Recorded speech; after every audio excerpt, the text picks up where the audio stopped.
Alina is back with Philip in Canada. They are both catching up for the time she spent away from him. Although she still keeps her otherworldly secret from him, she feels like she truly belongs with him. Their relationship takes a huge leap when Philip invites her to move in with him. While thinking about the offer, she goes to Logan for advice. It's the sense of belongingness in a human way that Alina really wants. But she cannot simply deny her true nature to go after what she wants. This is the dilemma that she tells Logan. She asks him how he is managing to keep his werewolf identity from his girlfriend Rachel, and still have a blissful life. Logan replies that he doesn't exactly hide the pack. In fact, he has introduced them as his family, so there's no complication there. But Alina finds it hard to do the same, especially when considering her past relationship with Clay. Logan reminds her that it should not complicate things if she has truly moved on. If she really wants to have a normal life with Philip, she must learn to open up and truly accept him in her life. With that advice, Alina decides to agree and move in with her boyfriend. Back in Stonehaven, things get more grim. Nick finds out that his distant relative, Dennis Stillwell, has been murdered, with his 2 eyeballs missing. His son Joey has run away and his current location is unknown.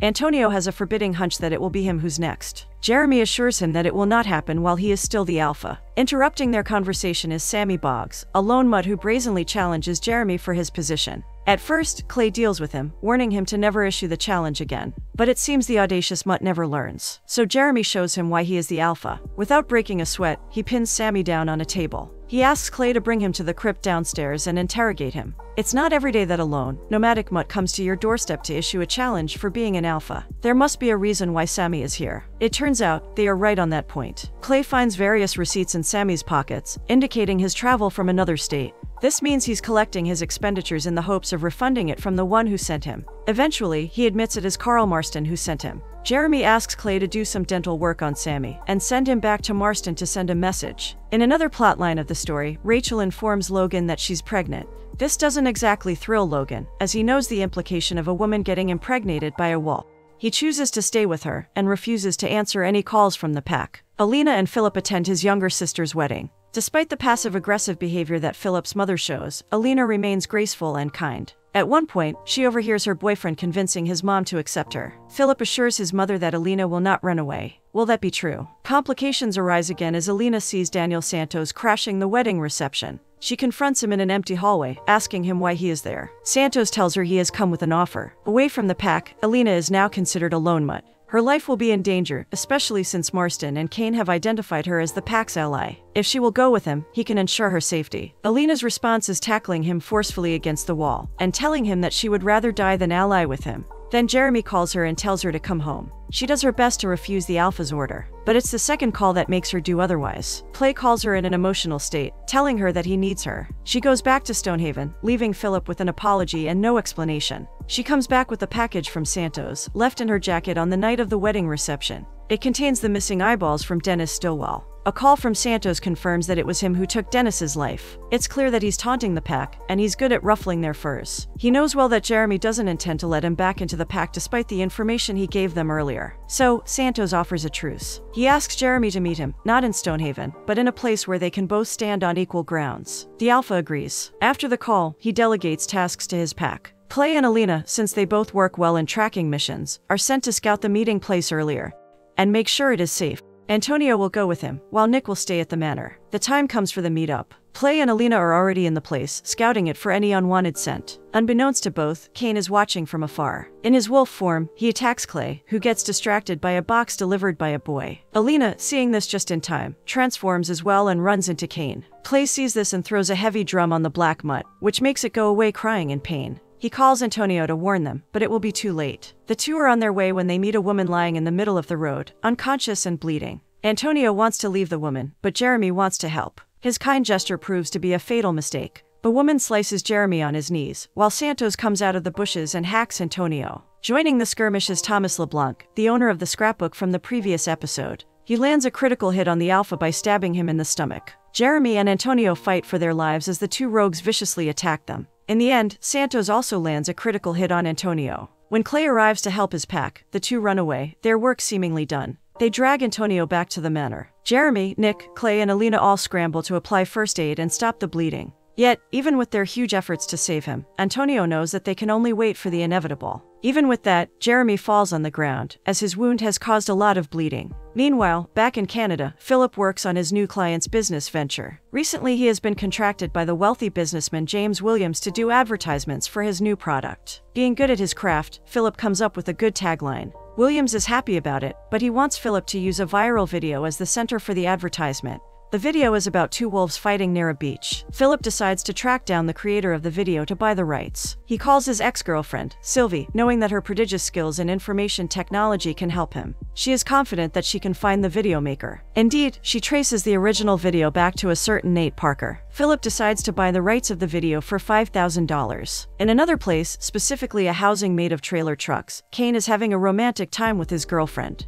This woman, named Amber, is the same woman who was lying on the road and ambushed both Jeremy and Antonio. She is proud of stabbing the alpha on the leg. Yes, she knows about the werewolves, she knows about Kane being one, and she is in on their plan to bring down the pack. Kane apparently has told her everything, which is fundamentally a violation of their law. Despite this, Amber doesn't seem to mind. She even suggests to Kane that she'll survive the transformation if he bites her. Together, they can make their own pack and she can become queen to the new alpha. Kane dismisses this idea and is firm on not turning her into his kind. After their session, he heads out to get some food. In Stonehaven, the atmosphere is very somber. They are all gathered around Antonio as he nears his passing. He tells Alina to stay with the pack, as everyone needs her. He also expresses his faith that Jeremy will surpass this current challenge they're having, as the pack has done so in the past. To his son, he whispers something unknown to anyone. With that, he breathes his last breath. To deal with their grief on the second pack member to die, Clay and Alina spring into action. They go back to the meeting place where Santos is supposed to meet Jeremy. She tries to track Kane's scent and determine where he would have gone. Moments later, she catches his scent. They track him down into a grocery store. When Alina sees Kane, she taunts him by scratching his truck with her claw. Kane buys into it and attacks Alina. The latter is good at defensive moves. Moments later, Clay captures him.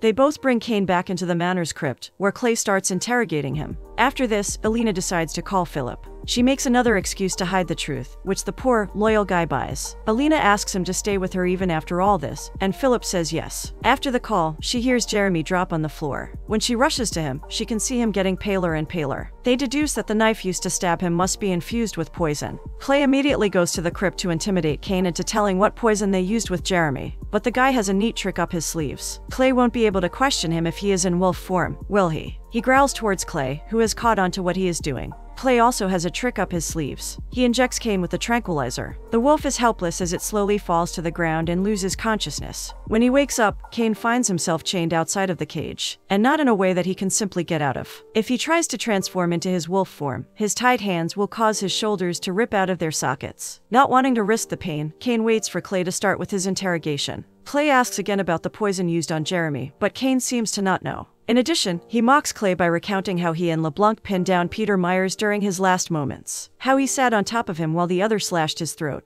Clay has to walk away to prevent himself from doing just that to the prisoner. He calls Alina and asks for updates. Alina, after finding out that Jeremy has been poisoned, goes out and tracks the female scent that she detected when tracking Kane. The scent leads her to the trailer truck housing. The unit is empty, but Kane's and the woman's scent is strong there. She decides to wait, and that's when Clay calls. Kane overhears this conversation. So when Clay gets back to him, he tells Clay that the woman is just another chick he paid to spend the rest of the night with, and she has probably gone off to find another customer. But deep inside him, Kane is worried about what the pack might do to Amber. In this case, he can be thankful that it's Alina tracking Amber and not anyone else. She follows Kane's girlfriend into a diner and confronts her about the poison. Amber denies any knowledge about the poison, but she confesses that she knows Kane's, and hers, true identity. This shocks Alina. She warns her that it's against their law for any human to know their existence. But as said earlier, Amber doesn't mind. She is envious of Alina, how she has always wanted to live like her so she can be with Kane. She has always asked her boyfriend to change her, but the latter refuses every time. Their conversation ends with the arrival of Marston and LeBlanc. Apparently the two know about Amber, but they just let it be. Marston only wants to have his own territory, and yet the pack won't give it to him, so they must suffer the consequences. He gives Alina the same offer as Santos, but she refuses. LeBlanc intimidates her, but she makes sure she gets the upper hand. She is able to make LeBlanc confess that the poison used on Jeremy is ricin. She immediately runs back to Stonehaven and conducts a blood transfusion. Thankfully, they are compatible. Jeremy's life is saved. After this, Alina confronts Clay. She realizes something after talking to Amber. If Clay really loved her, he could have refused to bite her then, just as Kane loved Amber and refused to bite her. Then Alina wouldn't have become a wolf and wouldn't have a life like this. Instead of answering, Clay walks away. Alina has given vital information that will surely make Kane spill the beans. And indeed, he reveals that Santos has hired Jimmy Koenig to come after the pack. Clay leaves Kane naked and unconscious after he makes sure that the prisoner will not have any means to get any women pregnant. Clay warns the pack about the future involvement of Jimmy Koenig, which makes everyone tense. Who is this new character? What is it about him that makes the pack uneasy? If you want to find out, stay tuned for the next video.